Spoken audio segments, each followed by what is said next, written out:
da gusto que nos podamos encontrar por aquí de manera virtual para compartir sobre este tema, que como bien ya han dado muy bien el contexto sobre por qué la importancia o el porqué de la importancia de hablar de la movilidad humana, de las personas en situación de movilidad.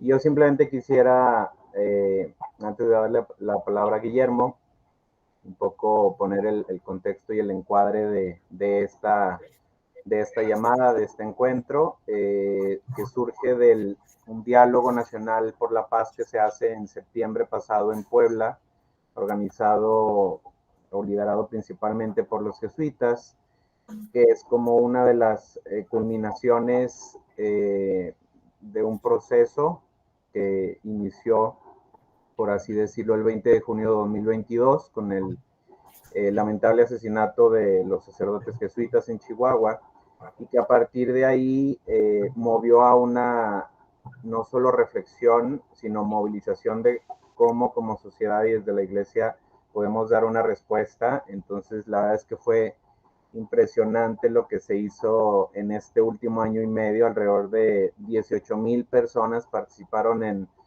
conversatorios por la paz, en foros de justicia y seguridad, y en el mismo diálogo nacional por la paz que culminó en Puebla. Ahí se presentaron alrededor de 298 buenas prácticas, que se le llamó como buena práctica, bueno, las cosas que en diferentes lugares de México se están realizando que le aporten algo a la reconstrucción del tejido social, a la construcción de la paz, a una mejor ciudadanía, y prácticas como muy, muy realizables, imitables, que da mucha esperanza, ¿no? En este mismo evento se contabilizaron las organizaciones que participaron en todo el país y fueron alrededor de 1,100. Entonces, esto para el contexto que fue ahí donde nos encontramos, Andrea, Guillermo, Lourdes y un servidor,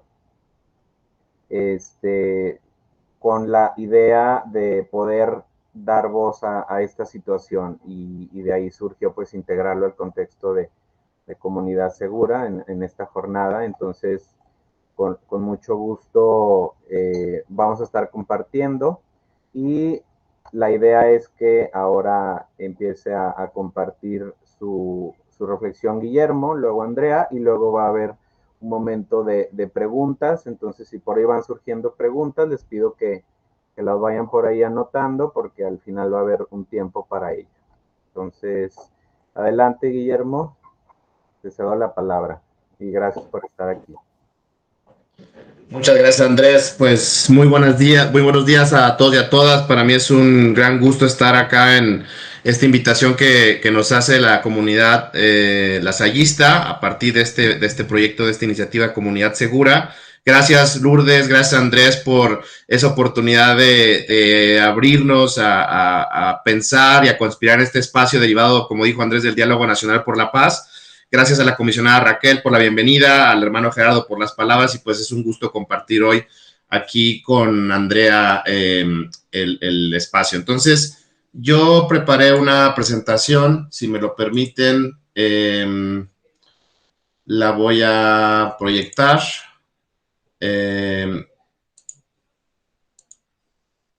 Entonces, por favor, Andrés, me dices si ya se puede ver. Sí, la podemos ver bien, Guillermo. Muy bien.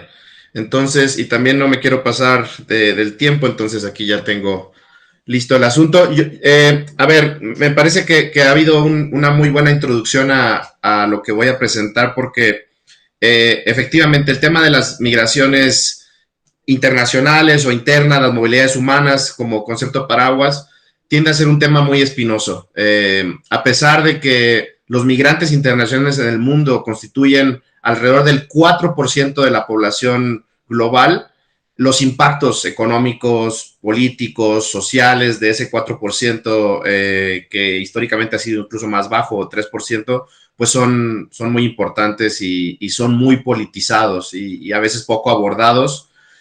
y más bien estigmatizados. Y en este caso yo me voy a referir a un trabajo que hemos hecho desde la Ibero Puebla, desde la Universidad Iberoamericana Puebla, donde trabajo en conjunto con el Instituto de Derechos Humanos Ignacio Yacuría, desde el Departamento de Ciencias Sociales. Es un proyecto que empezó antes de la pandemia, lo documentamos durante la pandemia y persiste, un poco como también se dijo antes.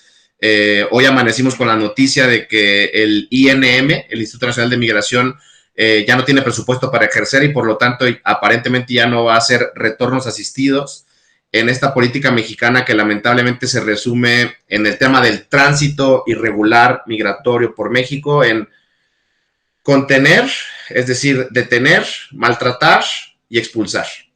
Entonces, este informe que denominamos Vidas en Contención hace referencia a esa política de contención migratoria, en particular al tema de la prevención, de la privación de la libertad de personas migrantes de nuestro país y las violaciones de derechos humanos que se asocian a esa privación de la libertad.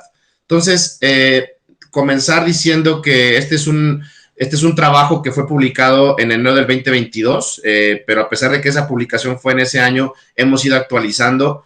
Este es el equipo original que inició el proyecto, en el que hay estudiantes, egresadas, colaboradores de la universidad, de diferentes áreas, un equipo asesor, unos fondos de investigación que venían de la Universidad de Texas, en el sistema universitario de Texas y el CONACYT. Entonces, digamos, confluyeron ahí varios elementos para poder desarrollar este trabajo a partir de visitas de monitoreo, y ahorita voy a explicar. Entonces, mi punto de partida es, ¿qué es una estación migratoria del INM? ¿Qué es una estación o estancias migratorias, como también se les conoce? Yo quiero partir muy claramente de decir que son centros de detención de personas. Las estaciones migratorias, a las estancias migratorias del Instituto Nacional de Migración en México son centros de detención de privación de la libertad. Habrá algunos matices en cuanto a que sí, bueno, están un tiempo, los protegemos de lo que pasa afuera, pero no es un albergue. No es un albergue, no es un comedor, no es un dormitorio en el que de puertas abiertas en el que la persona entra y sale cuando quiere, no. Es un centro de detención. Entonces, aquí les presento algunas imágenes del centro de detención en verde en Puebla, que está en la esquina de donde se hacen los trámites migratorios, pero esas puertas grises es donde las personas han estado detenidas y están detenidas en condiciones deplorables. Incluso la puerta más grande gris que pueden ver ahí es un estacionamiento. Y ahí es donde en algún momento detectamos un caso gravísimo que diré más adelante, que dio pie a nuestro informe. Lo que ven en naranja, arriba del lado derecho, ya está de otro color, es blanco, pero es la entrada de la estación migratoria de Tlaxcala. Y lo que ven abajo es una perrera o una camioneta del INM en las que en todo el país participan en operativos de control y verificación migratoria y donde detienen las personas que no tienen documentos y que son llevadas a estos centros de detención. Y finalmente, donde ven algunas personas abajo del lado derecho, son algunos de nuestros estudiantes de la Ibero Puebla que se acercaron a familias migrantes que fueron detenidas en un espacio provisional adaptado del DIF en algún momento y en donde decidimos intervenir de manera humanitaria. ¿Por qué es importante hablar de las vidas en contención, de estas detenciones de personas migrantes en México? Bueno, porque si ustedes observan, de 2012 a 2019 teníamos una fluctuación de alrededor de entre 100,000 y 200,000 eventos de detención de personas migrantes, eventos porque una persona puede ser detenida más de una vez. En 2020, como la gran mayoría de indicadores, hay una gran caída, las estaciones migratorias prácticamente en el mes de mayo se vacían, pero observen lo que tenemos en 2021, 2022 y este año. Este año, ojo, hasta octubre, no contamos noviembre y no contamos diciembre, y no sabemos qué va a pasar. De comprobarse que esta circular en la que se dice que el INM no tiene dinero es verídica. Estamos rompiendo récord. Somos un país de un altísimo número de detenciones de migrantes. Y lo que nosotros y nosotras como Ibero Puebla argumentamos es que condiciones de detención son sumamente graves. Y tan graves han sido que lamentablemente durante 2023 el INM no nos autorizó el acceso después de haber publicado en 2020 nuestro informe. En 2023 no tuvimos una respuesta del INM para poder continuar con nuestro monitoreo, pero sabemos, viendo estos números, pues que las condiciones no necesariamente van a ser mejores. Y ahorita iré detallando por qué. También antes de conectarme hoy estuve viendo los datos más actuales que, como les dije, están hasta el mes de octubre. y pues vean ahí el crecimiento altísimo de la contención migratoria territorial en estados como Chiapas, Tabasco y Veracruz. Veracruz, sobre todo el sur, la zona de Acayucan y Tierra Blanca. En Acayucan una estación migratoria grandísima, y en Tierra Blanca pues sabemos que hay y zonas aledañas un número importante de presencia de crimen organizado y de agentes migratorios o otras corporaciones pues que no necesariamente cumplen con la ley y pueden extorsionar a los migrantes o ser cómplices de crimen organizado. En el caso de Oaxaca y Puebla no vemos digamos, agrupados, no vemos un gran cambio. Quizá lo que veía esta mañana es que Oaxaca creció un poco, pero no se compara con los números de Chiapas, Tabasco y Veracruz. A ver, ¿qué pasó cuando nosotros empezamos a hacer un monitoreo en los primeros meses de 2020? Como recordarán, antes de la pandemia. Sabemos que esos años son medio difusos a veces, pero piensen que en marzo de 2020 es cuando oficialmente en muchos espacios, en las universidades, por ejemplo, nos vamos al home office. Hicimos visitas enero, febrero y por ahí quizá los primeros días de marzo, y este era el panorama de las detenciones en el estado de Puebla, ¿no? Veíamos un pico muy alto en 2019 de 500 personas en el mes de mayo, pero por lo general no se rebasaban casi las 300 personas por mes. Ahora, ¿qué pasó durante 2021? Este es el crecimiento, pues, importantísimo que se dio en cuanto a detenciones por mes. Vean en el mes de agosto que se rebasan las 1,100, y para darles contexto a este número, imagínense un espacio habilitado para 60 personas por día, en el que en un mes hay 1,100 eventos, que probablemente eran 1,100 personas diferentes detenidas en un espacio para 60 personas, ¿ok? Quiero que se queden con esa imagen. Y luego seguimos a 2022, vean otra vez los números altísimos que detectamos otra vez en los meses de julio, agosto, septiembre, luego algunas caídas por ahí. ¿Y qué pasa en años más recientes? Bueno, veíamos un crecimiento altísimo también durante los primeros meses de 2023, y una caída importantísima de abril, mayo y junio. ¿Por qué? Pues porque recordarán que dentro de la trágica historia de eventos migratorios en México, que van desde San Fernando hasta accidentes en el sur de México, pues hay un incendio en una estación migratoria. En un centro de detención migratorio en Ciudad Juárez fallecen alrededor de 40 personas, y entonces esa es la caída. O sea, muchas de las estaciones otra vez salieron las personas, como cuando al inicio de la pandemia, pero luego poco a poco fueron reactivándose nuevamente las detenciones. Este es el caso de Tlaxcala, y ojo, porque lo que quiero enfatizar de Tlaxcala es que es un espacio más pequeño, o sea, caben alrededor de 40 personas, la infraestructura es mucho más limitada. Entonces vean cómo del 2018 al 2020, pues no rebasamos los 150, o sea, por abajo de 150 eventos de detención por mes. Vean lo que sucede en 2021, cuando hay un mando militar, un contraalmirante a cargo, que esa es una constante que vemos en varios espacios de detención migratoria en México, almirantes, generales o coroneles o personas del ejército, la marina o de cuerpos de seguridad pública.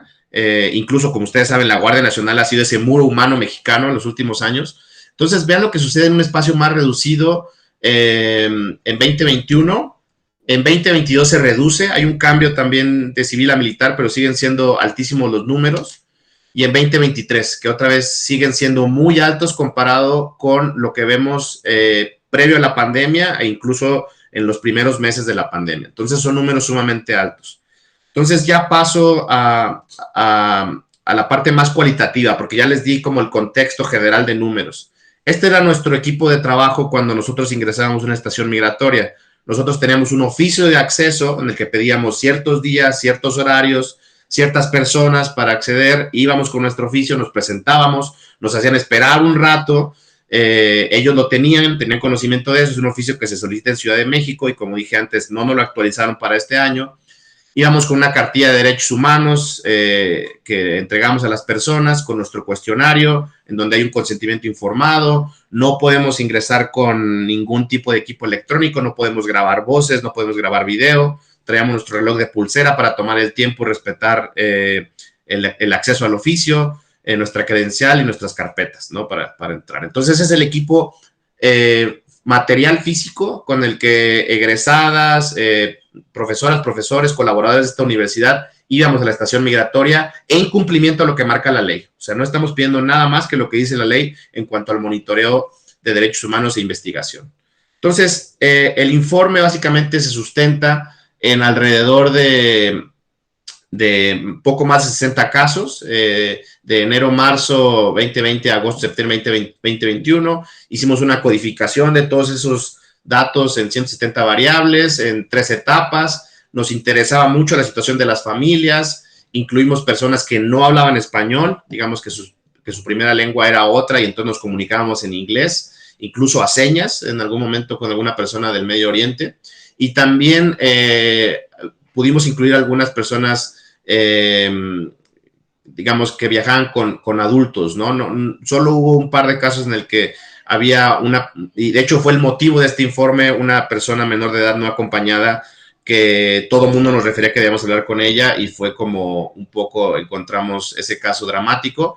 Pero ojo que también encontramos personas nacidas en México en detención, lo cual es sumamente gravísimo, ¿no? Y bueno, puedo hablar más en las preguntas acerca de los casos atípicos que encontramos, pero igual de delicados en cuanto a su situación de vulnerabilidad. Entonces, el informe se compone de 3 partes. En la primera parte hablamos del tema del procedimiento administrativo migratorio. O sea, en México somos... como Estado mexicano, como gobierno federal, somos buenísimos en tener eufemismos, es decir, palabras que suavizan, descafeinan, hacen como menos, disfrazan la realidad, yo diría. Entonces, tenemos en el lenguaje administrativo migratorio la presentación, el alojamiento y el retorno asistido, que otra vez es detención en sus primeros 2 puntos y después una expulsión. Entonces, ¿qué encontramos? Pues encontramos que los lugares de detención, sobre todo en Tlaxcala es en tren, pero en Puebla había muchos autobuses, en centrales de autobuses. Encontramos que las autoridades hacen uso excesivo de la fuerza, maltrato verbal, físico, que utilizan perfiles raciales, que hay participación de policías estatales y municipales sin autoridad migratoria, lo cual va en contra de la ley, gran presencia de la Guardia Nacional, que las autoridades no presentan su identificación cuando preguntan el estatus migratorio de una persona y que tampoco muestran un documento que justifica la orden del operativo. Encontramos testimonios de personas que les dijeron que no tienen derechos, que no pueden leer sus documentos, que no saben en qué momento pasaron de ser víctimas a delincuentes porque dicen que son víctimas o casos de fiscalía, pero son revictimizadas. Incluso una de estas personas intentó quitarse la vida al no entender qué estaba pasando y no tener acceso a sus medicamentos para la depresión. No les dan a conocer sus derechos y sobre todo, como les dije antes, personas cuya primera lengua no es ni el español ni el inglés, entonces son de extracontinentales o regionales que tienen dificultades de comunicación y diferencias culturales importantes, ¿no? Entonces, en el segundo momento del informe, nosotros nos referimos a esta idea que sobre todo ha venido desde psicólogos y psicólogas en Europa, de que son entornos socialmente torturantes. O sea, no vemos una tortura al estilo medieval, de caballos y demás, pero sí maltratos constantes de no saber qué está pasando, no tener información, ser objeto de burlas, de insultos, de no saber cuándo van a salir, de qué va a pasar, y en espacios, como dije antes, pues sumamente reducidos, ¿no? Dentro de los testimonios más graves en los momentos álgidos de la pandemia, porque tienen que pensar que nosotros entramos a la estación una vez que teníamos vacunas como personal académico o docente para tener vacunas y no contagiar o contagiarnos de COVID, pero para saber qué pasaba ahí, es que encontrábamos pues ropa sucia, colchonetas y cobijas pues que olían mal, que otras personas usaban y dejaban. Entonces imagínense todo el foco de contagio que había ahí, cuando no hay cubrebocas, no hay gel. No, en el caso de Puebla no había agua caliente para bañarse, no hay privacidad para ir al baño, los baños supuestamente se limpian, pero es por encima, los kits de limpieza son insuficientes, y pues como dije antes, ha habido intentos de suicidio, huelgas de hambre por el maltrato, y por ahí pueden ver algunos de los testimonios de las personas. Entre mejor te comportas, más te maltratan, me siento como un preso, temo por mi vida, para ellos somos animales, valemos menos que personas, y uno puede morir ahí y nadie sabe nada.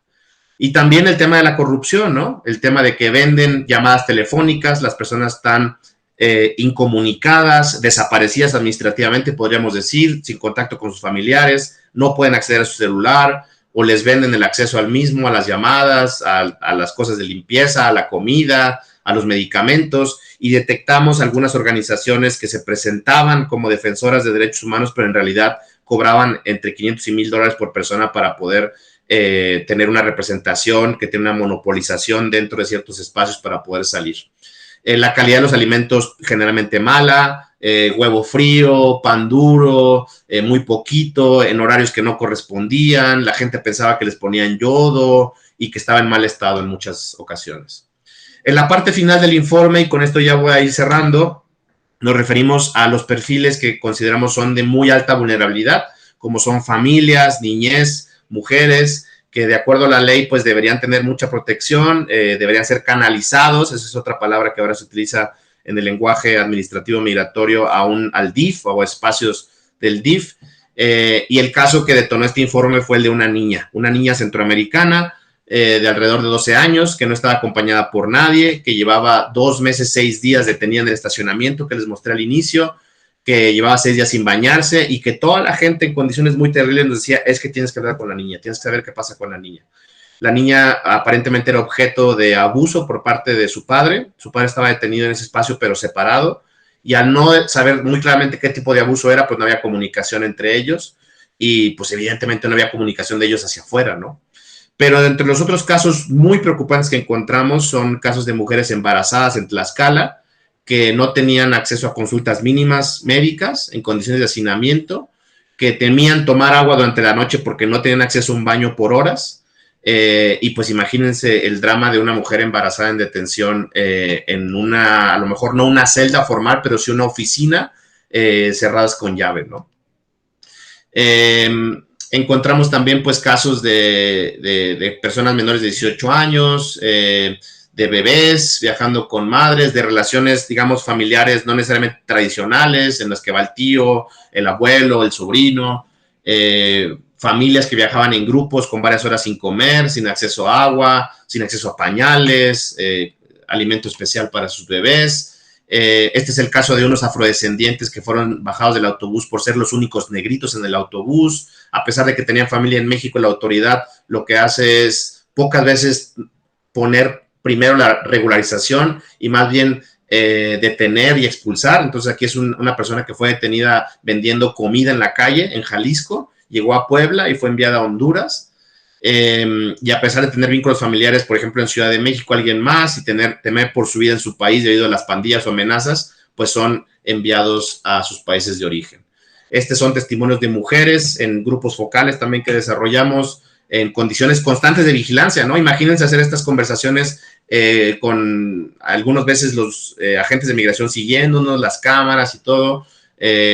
Queremos que nos saquen de aquí, queremos que vengan, sabemos que tenemos derechos, pero son personas que quieren ser escuchadas. Entonces, por ahí la invitación a quienes están acá a que ubiquen a su estación migratoria, su centro de detención de migrantes más cercano y se pregunten qué está pasando ahí. ¿Qué está pasando ahí? ¿Qué podemos hacer para que se cumpla lo que dice la ley? Porque la ley no dice que tiene que pasar todo esto, ¿no? Nuestro informe concluye con recomendaciones que creemos que no han sido atendidas. Hacemos un llamado a la comunidad universitaria. Creemos que la abolición, la desaparición de estos espacios debe ser un horizonte o una meta a alcanzar. Creo que estamos lejos de eso, pero podemos pensar en formas de mitigar los grandes problemas de incomunicación, de maltrato, de tortura. Esta es la portada de nuestro informe.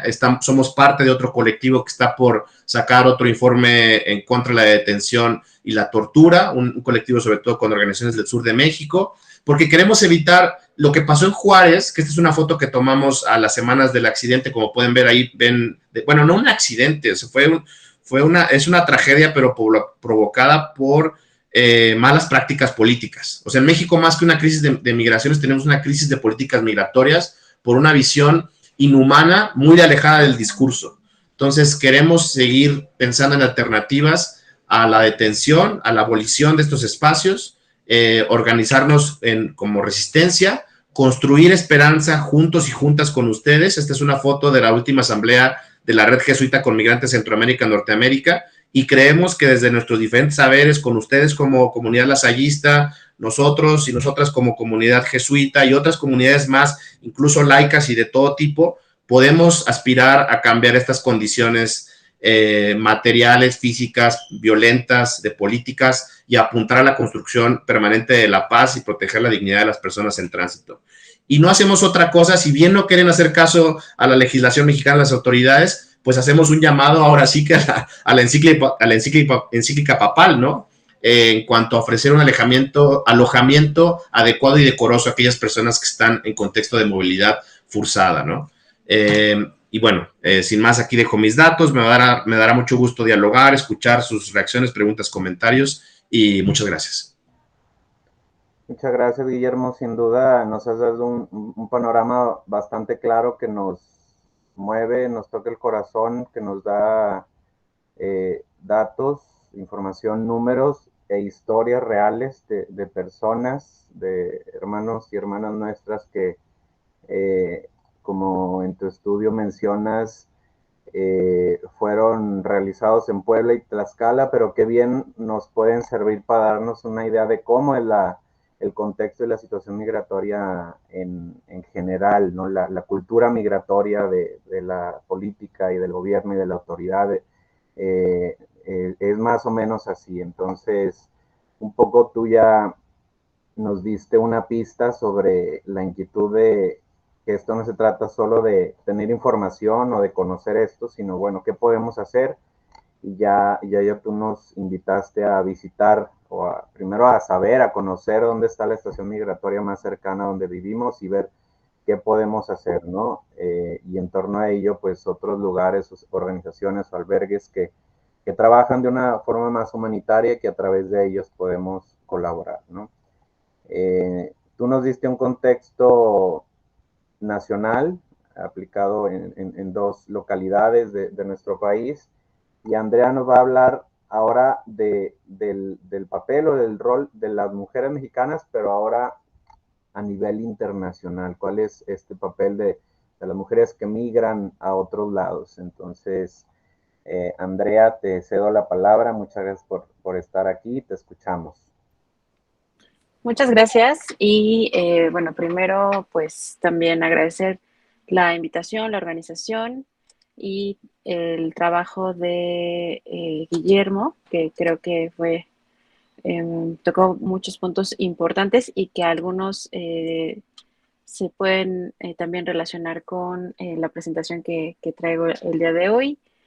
Creo que ya se ve bien, ¿verdad? Entonces, Sí, sí se ve ahí bien. está todo. Ok. Es que ahí está. Bueno, pues efectivamente, como nos comentó Andrés, la presentación que tengo el día de hoy es específica sobre la población de mujeres mexicanas en un contexto internacional. Entonces, a través de revisar algunos indicadores, vamos a poder ir viendo cuál es esta situación, algunas problemáticas y cómo las podemos ir abordando.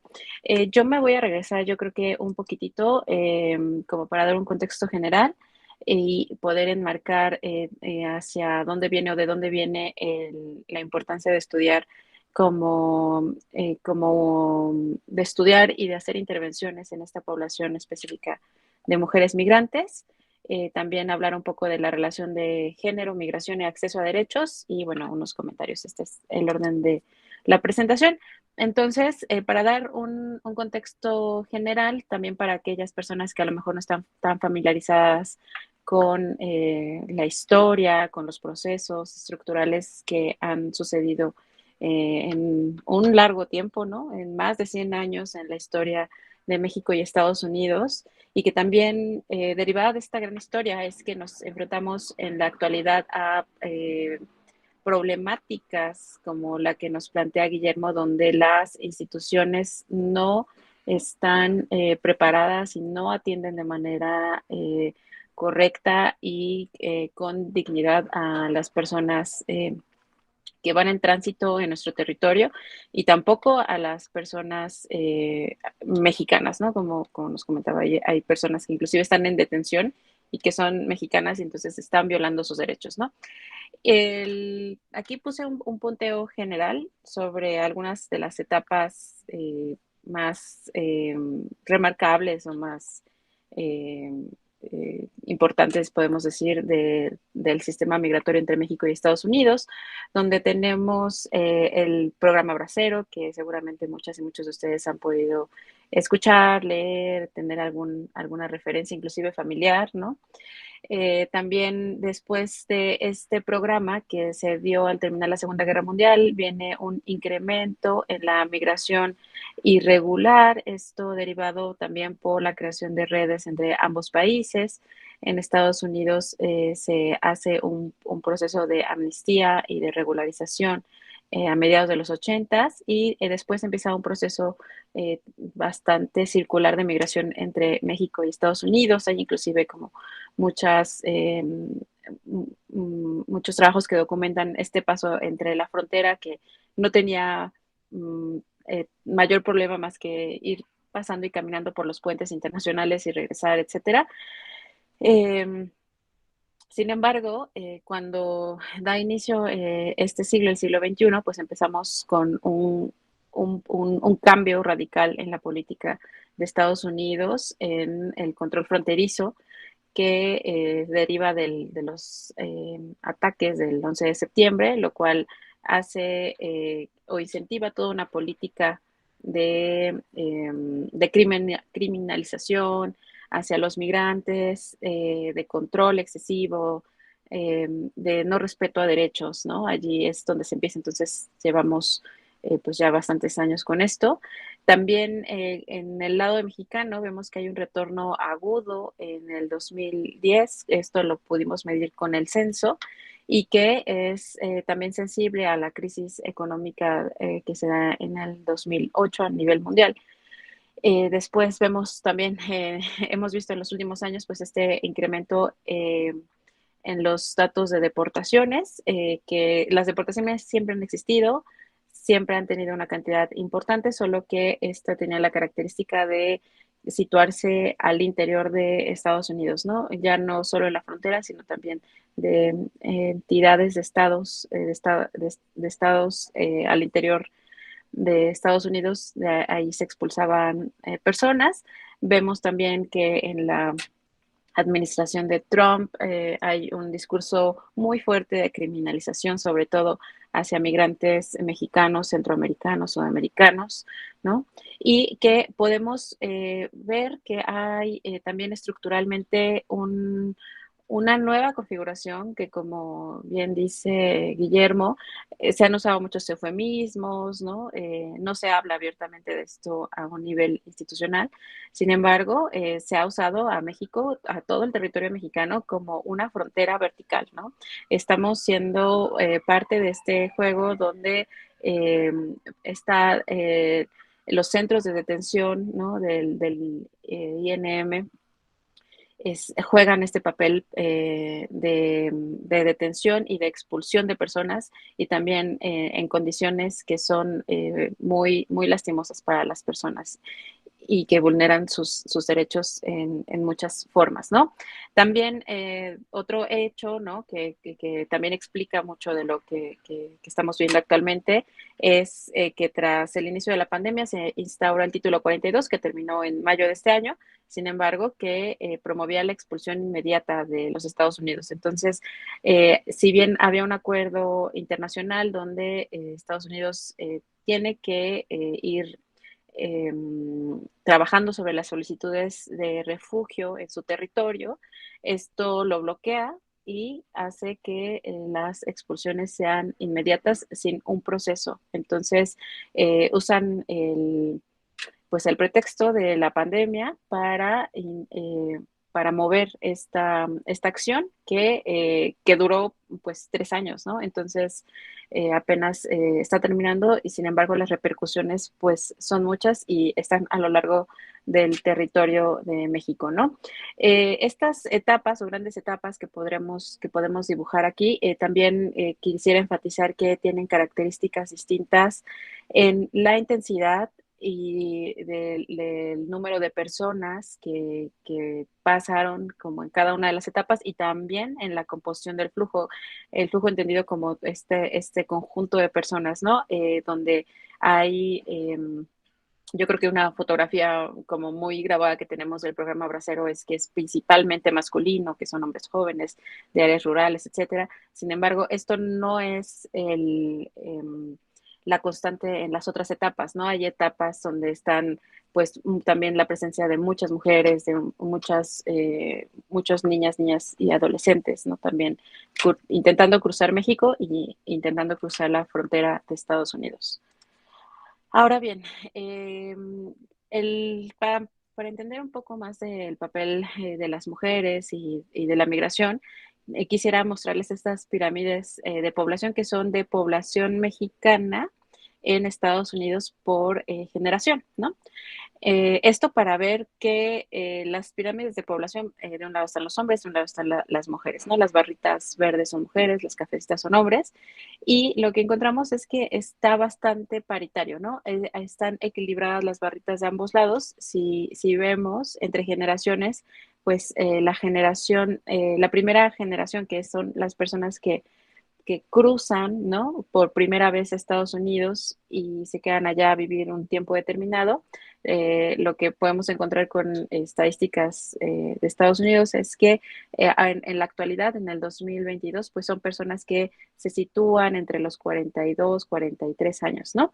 La segunda generación, que son los hijos de estas primeras generaciones, en realidad es una pirámide más joven, ¿no? Y también la tercera generación. Pero lo que quiero llamar la atención aquí es que hay una composición equitativa entre sexos, ¿no? Entonces, que no es un perfil masculinizado el de las y los migrantes, ¿no? Que es bastante paritario y por lo cual merece también la atención especial, ¿no?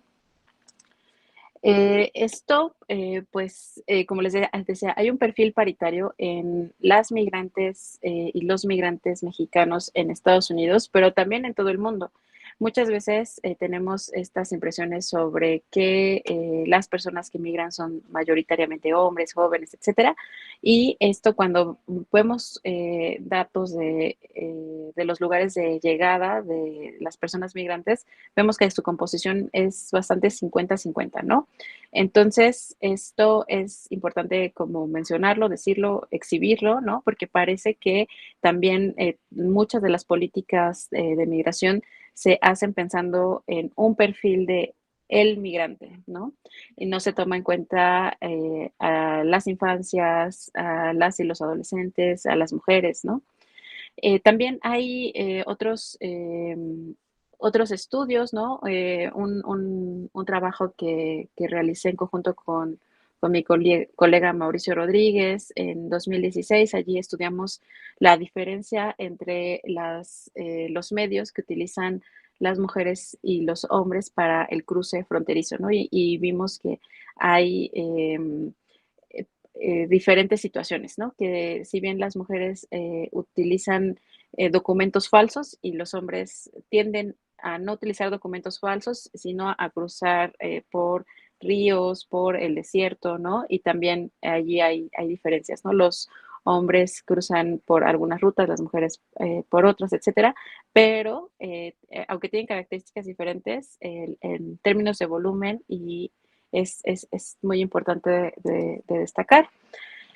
Para entender también cuál es la situación de las mujeres en el lugar de llegada, en este caso en Estados Unidos. Me sitúo mucho en Estados Unidos porque también la población migrante mexicana es muy unidireccional, ¿no? Hay más de un 95% de los migrantes mexicanos están en Estados Unidos y el resto está en otras partes del mundo, ¿no? Es esta, con datos de allá, donde vemos que hay diferencias también muy importantes a nivel social de las mujeres migrantes allá, ¿no? Una de ellas, que creo que merece la pena la atención, es el porcentaje de mujeres migrantes que se declaran jefas de hogar, ¿no? Jefas de familia, ¿no? En Estados Unidos llegan a ser el 47.6%, mientras que en México las jefaturas femeninas son alrededor del 33%, ¿no? Para el 2020. Otro indicador que me parece también importante es la situación del empleo. En Estados Unidos podemos ver que es la línea verdecita, que es la de hasta abajo, que si bien es más baja que la de los hombres, es más alta que la de las mujeres en México, ¿no? Entonces hay una participación laboral más intensa de las mujeres estando en Estados Unidos que en México, lo cual también tiene muchas implicaciones cuando pensamos y reflexionamos también en situaciones como el retorno, que vamos a ver más adelante. Pero bueno, esta es una fotografía, dos indicadores sencillos de mujeres en Estados Unidos. Ahora, hablando de los flujos, ¿no? Flujos recientes, que también Guillermo nos presentaba algunos datos sobre eventos de devolución. Estos son eventos de devolución por hombres y mujeres y con base en la entidad de origen, ¿no? Aquí están estas personas que se les devuelve, que se les impide cruzar la frontera de Estados Unidos y se les pregunta de qué estado son originarias. Y lo que encontramos es que en la actualidad estos eventos de devolución están situados en personas que están principalmente en el sur del país, ¿no?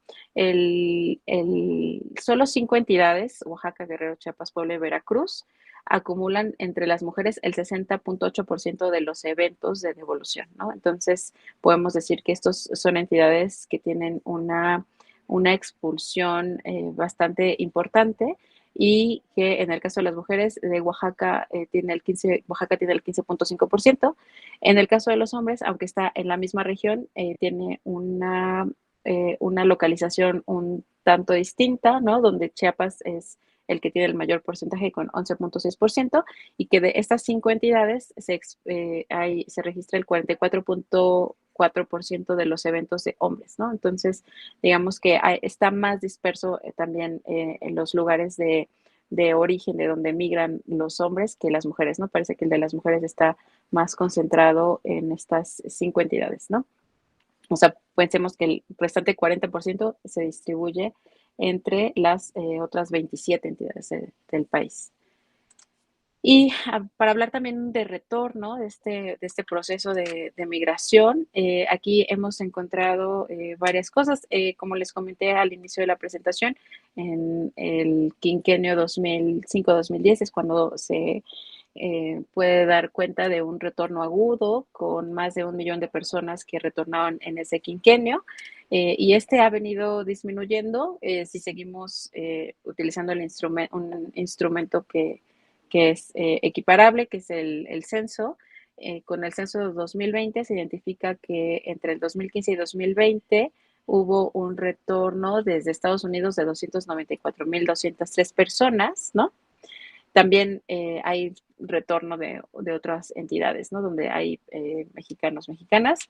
Y la composición de este flujo de retorno este sí es mayoritariamente masculino, solo el 24.9% son mujeres y hay un 3.1% que son menores de 18 años, ¿no?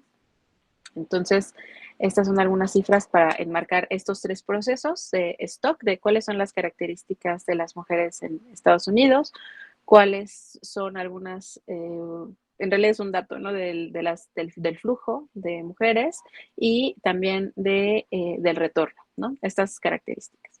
Y bueno, para entrar un poco más en la discusión, también creo que es importante situarnos en reflexionar de por qué estas diferencias por sexos son un asunto de género, cómo las podemos estudiar y qué contribución tendría a estudiar con perspectiva de género el fenómeno de la migración.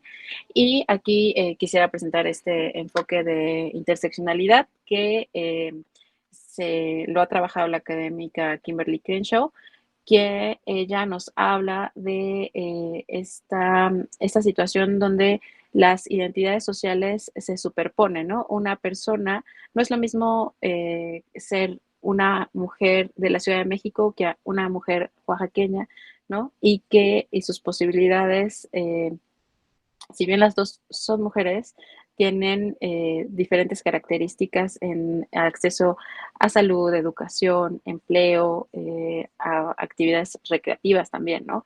Y que si a estas identidades le vamos sumando otras características, podemos ver que se va incrementando como bola de nieve también una situación donde sus derechos pueden ser muy vulnerados, ¿no?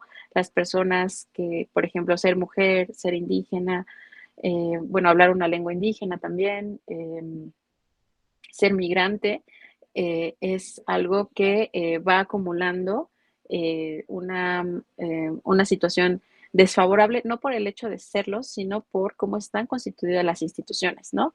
El derecho a migrar está en el papel, pero en la práctica no es lo mismo una persona que sale de, no sé, de Jalisco, que viene de una familia de un estrato medio y que quiere migrar y moverse por el país o cruzar una frontera, no tiene mayor problema. Pero si eres una mujer de un estrato bajo, que hablas una lengua indígena, que no hablas muy bien español, entonces hay toda una serie de atropellos que van sucediendo, ¿no? Por cómo están las instituciones, porque hay mucha discriminación, hay mucha corrupción y hay muchos niveles de violencia que enfrentan estas poblaciones. Entonces, el enfoque interseccional lo que nos permite es poder pensar a las personas no con una sola identidad, sino con todas estas multifacetas que tienen y que podemos ir situando cuáles son los puntos claves donde se tendrían que tomar acciones y poder beneficiarlas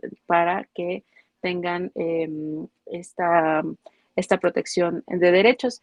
Hay un libro que produjo un demógrafo muy importante que lamentablemente falleció, el profesor Echarri, que salió póstumo un libro sobre interseccionalidad. Aquí son algunos indicadores que podemos ir trabajando y pensando, ¿no? También, ¿cuáles serían las características que tendríamos que mirar? Bueno, pues el hacinamiento, el trabajo remunerado, si han sido, si han sufrido violencia, si han sido madres a los 18 años. Ahí en este material se construye ya una serie de indicadores o se puntean para identificar cómo podemos empezar a estudiar esto, ¿no? Que son cuestiones muy aterrizadas, no es solo teoría, ¿no? Son cuestiones muy puntuales que podemos ir desglosando. Lamentablemente, por ejemplo, en este libro no encontré la parte de si ha tenido movilidad, si es migrante interno, interna o internacional, pero esto por supuesto que puede ser agregado a este marco para analizar la vulneración de derechos. También es muy importante este camino hacia la igualdad sustantiva, ¿no? Que está en México en el papel, ¿no? En la ley para la igualdad entre hombres y mujeres, que está en el 2006, la ley general para una vida libre de violencia en 2007, ¿no? Donde se plantean algunos retos como la autonomía económica, la carga de trabajos domésticos y de cuidados y la toma de decisiones. Entonces también en la población migrante es muy importante ver esto porque como nos retrataba también este Guillermo, hay en los centros de detención, pues hay mujeres, hay niños, niñas, ¿no? Y entonces tienes que estar pensando en tu situación, en qué vas a comer, pero también en el cuidado de tus hijos, de tus hijas y de las personas que te acompañan, ¿no? Hay muchas redes solidarias, creo que también afortunadamente pues hay también trabajos que documentan esta parte donde pues las personas se organizan, ¿no? No es que tú te tengas que enfrentar sola a todos estos retos. Sin embargo, hay acciones que se hacen, que se toman y decisiones que se toman entre ellas, pero es un reto más, es una carga más, ¿no? Que tienen que afrontar y que como están las instituciones y como están los espacios, no les favorecen, ¿no? No están diseñados ni pensados para atender estas necesidades. Entonces, la propuesta es mirar con este enfoque, ¿no? Para el diseño de políticas migratorias, para la atención en instalaciones del Instituto Instituto Nacional de Migración, los protocolos de atención también en albergues, ¿no? Los casos de violencia atendidos con perspectiva de género, ¿no? Hay muchas situaciones que enfrentan las mujeres migrantes, las cuales quedan muy invisibilizadas o que parece que no tienen tanta importancia. Sin embargo, como está documentado y también nos proporcionaba Guillermo en su informe, ¿no? Las instalaciones del INAMI están rebasadas. Ahora, pues con la falta de presupuesto, vamos a ver qué sucede, pero regularmente están en condiciones muy precarias, ¿no? Y para cerrar estos comentarios finales con los que me gustaría que nos quedáramos, es principalmente que la identidad social de las mujeres migrantes es multifacética y que esto las expone a diferentes grados de desigualdad y vulnerabilidad por cómo está constituido las regulaciones y las instancias e instituciones en México, ¿no? Este enfoque interseccional nos permite analizar las diferencias también a la luz de los marcos jurídicos vigentes, ¿no? Tenemos que producir información, tenemos que atender con información y con datos pertinentes y relevantes esta situación y también pues con la creación de protocolos de atención para visibilizar las necesidades de esta población. Y bueno, son preguntas y comentarios y este es mi correo también, con mucho gusto podemos tener otro tipo de acercamiento o de diálogos. Y esta sería mi presentación. Muchas gracias. Gracias, Andrea. No sé si haya alguna pregunta o comentario ante lo que hemos escuchado el día de hoy en la línea de información o tal vez de reflexión o tal vez de acción. A mí en lo personal me llama la atención cuando mostrabas este mapa de todos los factores de desigualdad, ¿no? Desde el color de piel, el género, la cuestión cultural, económica, o sea, hay tantos factores que entran en juego, como escuchamos también, las personas son detenidas en los autobuses solo por el color de piel, ¿no? Esto pues también no solo no es legal, sino no es humano tratar a una persona solo por lo externo. Pues la importancia de ver en el otro la dignidad por el solo hecho de ser humano, de ser persona, ¿no? Y desde la mirada de fe, desde nuestra espiritualidad cristiana, pues claro, vemos a un hermano y vemos el rostro de Dios, ¿no? Alguna pregunta la pueden poner en el chat, o pueden abrir su micrófono. Tenemos 8 minutos para algunas preguntas que puedan surgir o comentarios. Adelante, quien guste. Andrea, si tienes por ahí, Lourdes pide el nombre de las interseccionalidades y lo puedes compartir luego por aquí por el chat.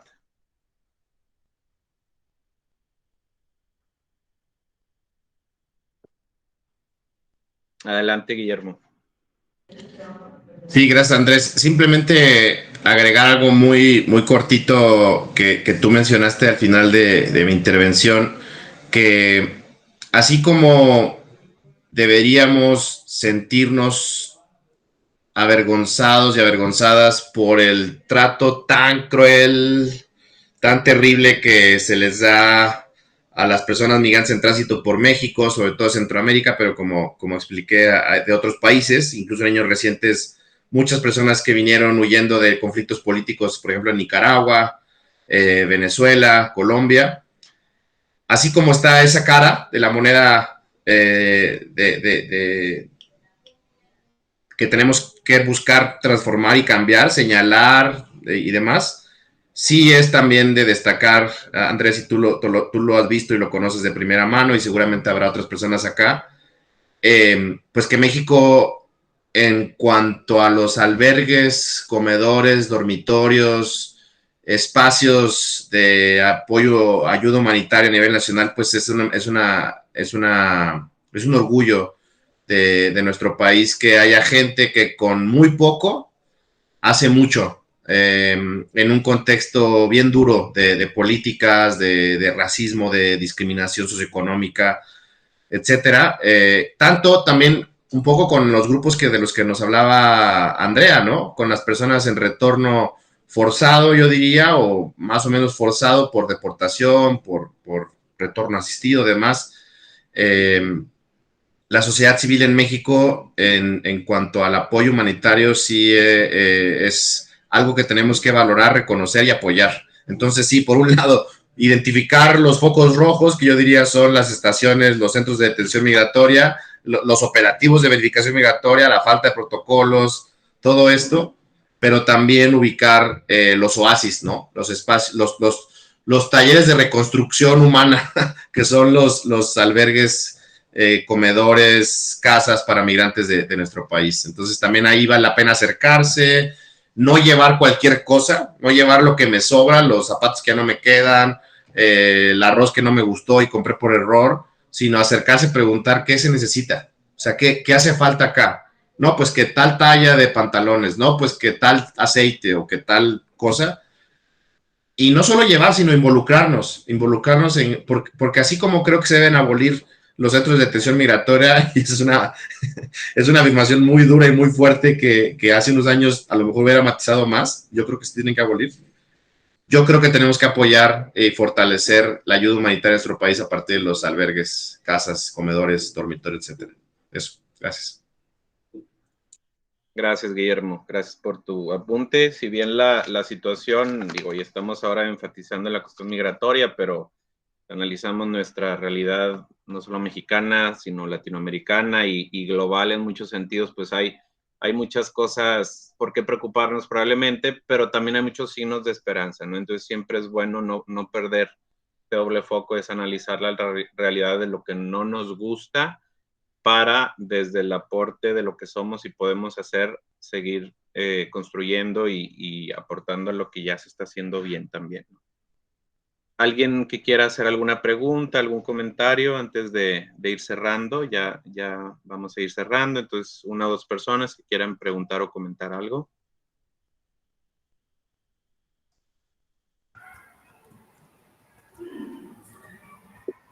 Adelante, Marta Elena. Hola, buenos días a todos. Muchas gracias por ponernos a muchos en los pies sobre la tierra, porque este es un tema que de pronto no lo tenemos tan focalizado porque no estamos posiblemente en la zona fronteriza, pero en Guanajuato sí vemos pasar a muchos migrantes y es preocupante lo que sucede con ellos, y sobre todo cuando pues suben al tren y tienen algún accidente y eso termina en tragedia, ¿no? Entonces sí es lamentable y triste la situación por la que atravesamos, y qué bueno que lo hacen más visible aún.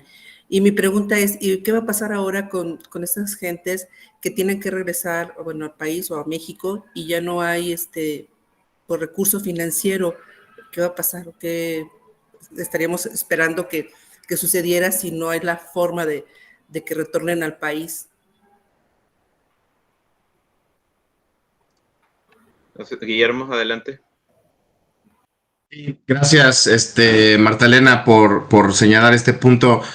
A ver, yo creo que hay que hacer una lectura cuidadosa de esta circular, porque es una circular interna. Todavía hay que esperar a que esto sea totalmente cierto. Digamos, ya está circulando en varios medios. Y hay que tener cuidado porque el Instituto Nacional de Migración es un órgano desconcentrado de la Secretaría de Gobernación que ha tenido muchísimos recursos, muchísimos. Ya los ha ejercido con mucha opacidad. Y como lo traté de demostrar en este caso, en Puebla y en Tlaxcala, que tampoco somos frontera, pero hemos identificado esta situación, y sé que en Guanajuato, en Jalisco, en otras partes del país, incluso en Nuevo León, hemos escuchado casos terribles de maltrato. Evidentemente estamos en un país con unos niveles de inseguridad tremenda, ¿no? Y entonces también a veces no podemos distinguir entre qué es la autoridad, qué es el crimen organizado, cuál es la autoridad corrupta, cuál no.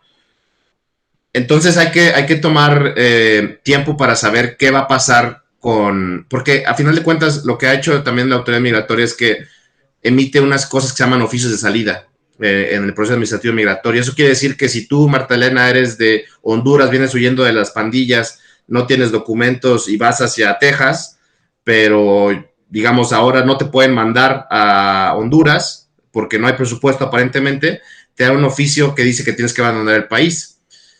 Digamos, ese es uno también de los grandes desafíos que tenemos de cómo hacer para que más que saltes, cómo te protejo, qué reconozco, porque a final de cuentas, Martelena, lo que tú probablemente harías como mujer hondureña, no es irte a la frontera sur, es irte a la frontera norte, porque dice que te vayas, pero no dice por dónde, ¿no? Y pues vas a tener un camino súper complicado, como bien dijiste, exponiéndote a secuestros, a abusos de todo tipo. Y ojo, que a quien no se le acabó el presupuesto, o no sabemos que se le ha acabado el presupuesto, es a la Guardia Nacional, ¿no? Ni a la Marina, ni al Ejército. Entonces, y la Guardia Nacional tiene ya funciones migratorias que están en la ley. Entonces, no sabemos qué va a pasar. O sea, también hay que leerlo quizá como una... A ver, México está haciendo este papel desde una lectura geopolítica porque Estados Unidos le pide que lo haga. Y eso es algo que, a diferencia del pasado, nunca nos quedó tan claro como ahora. O sea, Estados Unidos le dijo, oye, quiero que pase toda esta gente y nuestro Ejecutivo Federal ha decidido hacerlo de esa manera. Yo creo que hay otras maneras y creo que nos toca a todas y a todos pensar en cómo hacer de otras maneras, pensar qué pasa con las movilidades humanas, ¿no? Que el discurso que siempre les doy a mis estudiantes, son previas a las conformaciones de las fronteras y de los países. O sea, los seres humanos nos hemos movido históricamente y los estigmas estos de que no, seguridad nacional primero, no. O sea, yo creo que primero hay que enfatizar los derechos humanos y creo que es una postura que como obras, ustedes, las lasallistas, los jesuitas y otras laicas, compartimos, que la dignidad humana no es negociable. Sí puede haber amenazas de algún tipo en algunos perfiles, pero no es la mayoría. Y por esa minoría no tiene que pagar todos y todos, ¿no? Entonces, eso, yo diría que hay que ser cautas, de que pues tienen que ser transparentes en ese uso de los recursos y realmente reducir esa brecha entre el discurso, porque hace poco un grupo de académicos y académicas manifestamos nuestro posicionamiento ante los graves problemas que encontramos y lo que nos dijo la autoridad es que no es cierto, no, nosotros seguimos haciendo todo bien. Entonces, es de que yo digo que todo está bien y nosotros decimos que todo está mal, pero pues hay la evidencia, ¿no? Entonces, yo creo que hay que exigirle a las autoridades, pues, que nos esclarezcan qué van a hacer, ¿no? Que nos digan cómo le van a hacer, porque, ojo, también, estamos en un contexto, y con esto ya me callo, perdón por monopolizar la palabra, en el que la sociedad civil ha hecho muy poco con casi nulo apoyo federal, o sea, de recursos públicos. Entonces, ¿dónde quedó la bolita? ¿Dónde está el dinero? ¿No? O sea, la gente va a seguir viniendo y a lo mejor es una presión para que Estados Unidos suelte más dinero. Eso es lo que quería decir, o sea, por el tema geopolítico. No lo sé. Vamos a ver. Sí, me parece que todo esto debe de movernos, la inquietud o la reflexión que nos mueva internamente, no solo a enfocarnos a la población migrante, porque como Marta Elena dice, pues a lo mejor donde yo vivo no hay migrantes o muy pocos, o los veo nomás de paso, porque efectivamente van de paso, no como en otras ciudades que sí se quedan o están más tiempo. Y esto recuerdo que nos lo decían los muchachos que iban a Tijuana a una semana de experiencia que le llevábamos el otro lado, en el que iban a una semana de inmersión y pues era meterse, ¿no? al ambiente migratorio por primera vez para muchos o para casi todos y decían, pues yo voy a regresar, no sé, a San Juan de los Lagos y allá no hay migrantes, o voy a regresar a Guadalajara y pues en mi vida he visto un migrante, ¿no? Pues no se trata de enfocarnos ahora solo en los migrantes, sino en que esta inquietud interna nos mueva a responder a una necesidad particular que encontremos en nuestro contexto, ¿no? Podrá ser otro tipo de necesidades, si estamos en una universidad o en un colegio, pues seguramente las tenemos, es como movernos, pero yo creo que sí, a nivel como específicamente migratorio, hay cuestiones que sí podemos hacer, y ahorita lo decía Guillermo, en el nivel de denuncia y del discurso o de la narrativa, ¿no?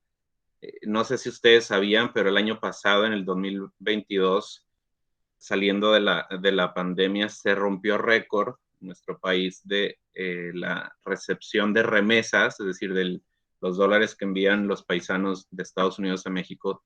Se recibieron casi 60,000 millones de dólares. 60,000 millones de dólares recibió en nuestro país de paisanos que están laborando en Estados Unidos. Multipliquen eso por a cuánto está el dólar.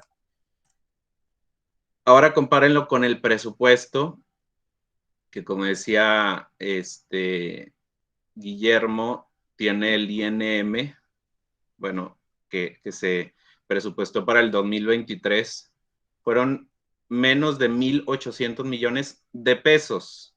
Entonces, comparen lo que está recibiendo el país o el gobierno en recursos de estos migrantes y cuánto se está utilizando, o al menos en el presupuesto está, y que de eso no se utiliza todo, como decía Guillermo, se utiliza con opacidad, ¿no? Y a nivel de narrativa, yo creo también no tragarnos esto, que como bien Andrea decía, Donald Trump sí, por así decirlo, malamente permitió a la sociedad y sobre todo a las sociedades que han sido más tradicionalmente racistas, pero todos, al final de cuentas, también México como país y como cultura hay un racismo también del que no nos damos cuenta hacia abajo, hacia Centroamérica, hacia Latinoamérica.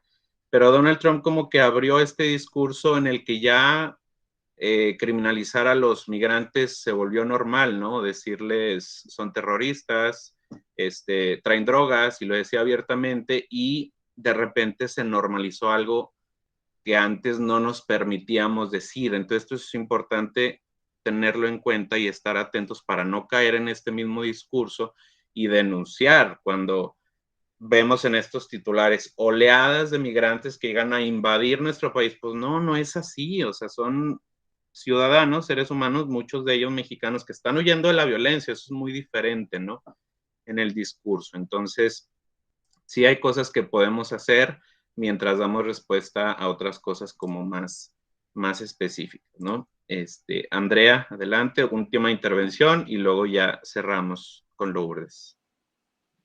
Sí, muchas gracias. Pues recuperando algunos de los puntos también como para reflexión, creo que estamos en una situación también bastante pues complicada. Al inicio de este sexenio también hubo mucho recorte presupuestal para programas que apoyaban a migrantes, inclusive para migrantes retornados, que estas son personas mexicanas, ¿no? Que muchas veces vienen también en familia o con hijos e hijas nacidas en Estados Unidos, y que mucho del dinero que se daba para apoyarles de alguna manera se ha diluido. Inclusive también el programa Seguro Popular con sus altas y bajas, ¿no? Tenía inclusive un registro específico para personas migrantes. Ahora, entre tantos cambios con la formación del INSABI y IMSS Bienestar, etcétera, con toda esta reconfiguración que ha habido, se ha quedado en desprotección muchas personas que están en tránsito, muchas personas que estaban o que tuvieron un retorno forzado o familiar, etcétera, pero y que esto ha impactado inclusive a toda la población, ¿no? También, si revisamos las estadísticas de salud, la protección en salud ha bajado a nivel nacional, y las personas migrantes son quienes también pues padecen más de esto, ¿no? Porque no es muy difícil anclarse a un programa de salud si no tienes un trabajo en formalidad. También, pues esta llamada de atención, les digo, sobre estar como muy observadores de lo que pasa, ¿no? A nivel macro, y poder encontrar estas acciones que sí podemos hacer, ¿no? De apoyo y visibilizar también todas las grandes acciones que se hacen desde la sociedad civil en atención a salud, en vivienda, ¿no? Y que muchos de les decía, de los programas, si no desaparecieron, así literal, si ustedes revisan el presupuesto, decía 0 pesos, ¿no? Entonces, Fondo de Apoyo al Migrante y algunos otros durante varios años estuvieron así, ¿no? En 0 pesos, ¿no? Y eso pues no permite pues ninguna acción. Además, pues les decía, como históricamente en la etapa en la que nos encontramos, pues no es algo que se pueda resolver de un día para otro, ¿no? Y menos sin una voluntad política y presupuestaria, por supuesto, ¿no? Entonces, yo creo que también tenemos que ir pensando y tejiendo desde la sociedad civil, desde las universidades también, diferentes acciones para para poder ayudar a las personas. Inclusive también hay pues ya toda esta parte que creo que va a venir con más fuerza en los próximos años sobre los migrantes climáticos, ¿no? Entonces, el cambio climático también trae retos, ¿no? La desertificación de varios lugares, que no haya agua, va a hacer que las personas también se muevan de lugares donde típicamente no pensábamos que se iban a mover. Entonces, hay muchos retos que vienen en el futuro, no en el futuro inmediato, ¿no? Y en el presente estamos, les digo, en una etapa también como muy particular y que es necesario entenderla a la luz de los grandes procesos que hemos vivido y pues esto, seguir trabajando en la construcción de medios para poder colaborar con estas acciones para que las personas estén como con mejores condiciones. Eso sería, gracias. Gracias, Andrea. Josefina, ¿quieres comentar algo? Si puedes prender tu micrófono, por favor, está apagado. Gracias. Perdón.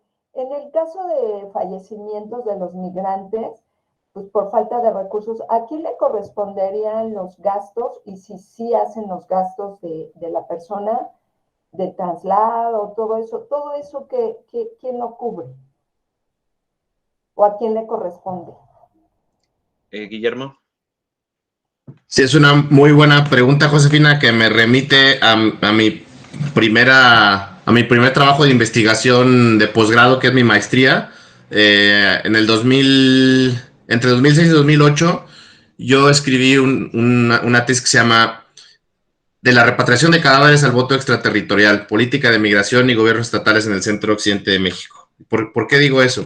Porque yo me preguntaba desde cuándo los gobiernos estatales en México hacían o dejaban de hacer cosas por los migrantes mexicanos en Estados Unidos. Porque tu pregunta son como dos vertientes. ¿Qué pasa con los mexicanos y las mexicanas que fallecen en Estados Unidos? Esa es una. Y otra, ¿qué pasa con las y los migrantes de otros países que fallecen en México? ¿No? Bueno,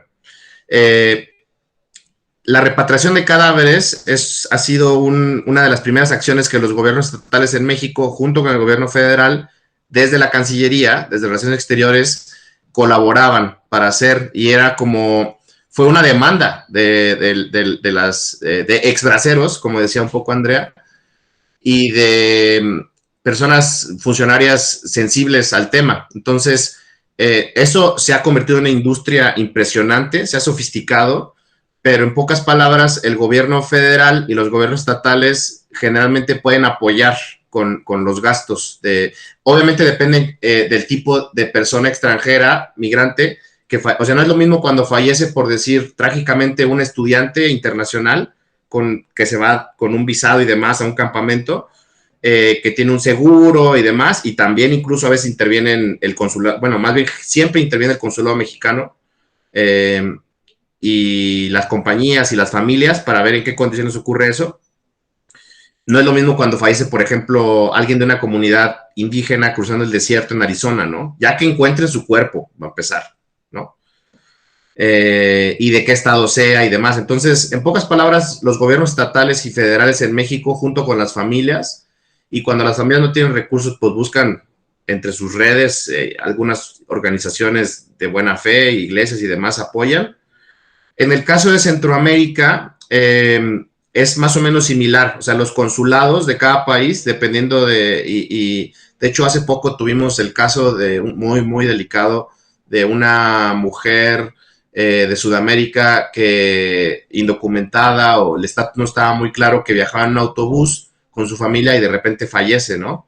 Y entonces la familia quiere seguir, o sea, muy, muy raro, porque en realidad no hubo violencia, o sea, al parecer una condición fisiológica. O sea, no sé si un paro cardíaco, respiratorio, alguna situación por ahí. Y muy delicado porque la familia quería seguir, ¿no? Pero querían incinerar el cuerpo y avanzar con él. Y evidentemente, pues no podían regresar a Venezuela. Y entonces ahí sí se complicó más el asunto e intervienen, por ejemplo, nosotros buscamos asesoría generalmente del Instituto Federal de Defensoría Pública, del Poder Judicial, para determinar, incluso antes de morir, o sea, en temas, por ejemplo, de accidentes, ¿no? De hospitales y demás. Entonces, eso, generalmente hay respuestas públicas, pero tienden a ser mixtas, un poco por este tema de dónde vienen los recursos, ¿no? A final de cuentas, en el caso mexicano, yo creo que lo mínimo que se puede hacer, o sea, digamos, en el caso mexicano, hacia los mexicanos es sabiendo que está este superávit de remesas, que por cierto, Andrés, se volvió a romper el récord el mes pasado, es lo mínimo que México puede hacer, ¿no? Tenemos una estabilidad macroeconómica en parte a esa fuga de mano de obra histórica, como nos decía Andrea, que data de más de 50 años. En el caso de México y Centroamérica, yo creo que es un tema de corresponsabilidad política y de solidaridad. O sea, yo creo que México tiene que ser un país consciente de esa postura política. Lamentablemente hay pocas congruencias políticas en el tema migratorio, pero toca hacerlo. Muchas gracias, Guillermo. Creo que has dado un muy buen cierre. En lo personal agradezco mucho su presencia, su escucha. Si hay por ahí todavía dudas o inquietudes, Guillermo y Andrea nos han compartido su contacto. Por ahí también podrían contactar a mí. Guillermo está en Puebla, Andrea está en Ciudad de México, yo, un servidor está en Monterrey. Para lo que les podamos apoyar en este sentido. Adelante, Lourdes, con el cierre y los avisos. Muchísimas gracias. Gracias a todos ustedes, Guillermo, Andrea, Andrés, por estar aquí. Yo nada más me gusta esta parte que ha dicho al final Guillermo. México tiene que ser un país consciente. En los colegios e instituciones lasallistas tenemos un objetivo muy importante y es una conciencia social crítica, insertarnos en la sociedad de una manera responsable. Yo creo que no es casualidad que los que estamos aquí tengamos esta información hoy. Dios nuestro Señor siempre pone estos temas y deja escucharlos a quienes hoy, mañana o en un futuro vamos a tener la posibilidad de hacer algo.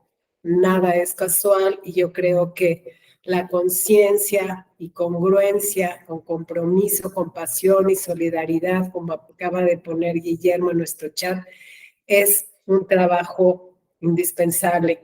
Y mañana justo estaremos abonando a este tema de crear conciencia. Tendremos a una red de solidaridad, como decía Andrea, La Cana, que es